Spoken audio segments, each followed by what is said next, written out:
ghosts. We were the kind who joked about haunted houses and rolled our eyes at horror movies. We didn't get scared easily. At least we thought we didn't. But something happened when I was 13. Something I still can't explain. Something I can barely talk about without shaking. It started on a school night. I'd just gotten home and dropped my backpack in the bedroom. I slipped my earbuds in, lay back on the bed, and let YouTube distract me from the quiet of the empty house. My brother was heading to a friend's place, and my parents were working late. That left me home alone, something that had never bothered me before. But that night felt different. The air was still, too still. My mom texted, "Your brother's leaving now. You'll have the house to yourself for a few hours. Love you." I wish he hadn't left. At some point, I paused my video and walked to the bathroom. It was silent in the hallway. The kind of silence that felt heavy, like something was listening. The bathroom light buzzed faintly as I shut the door behind me. The sink dripped rhythmically.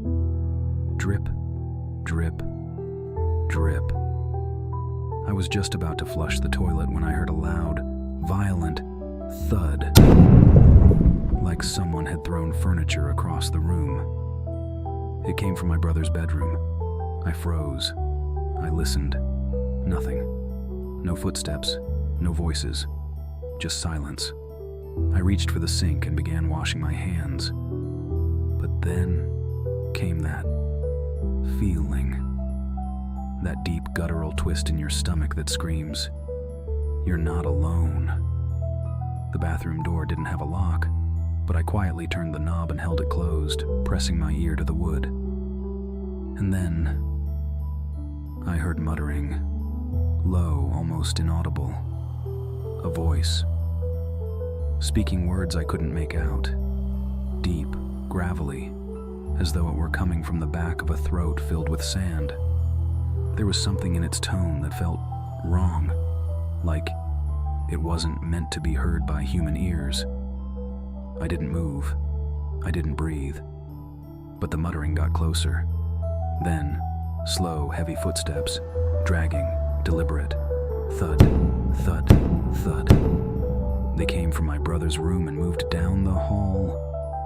Thud, thud, thud.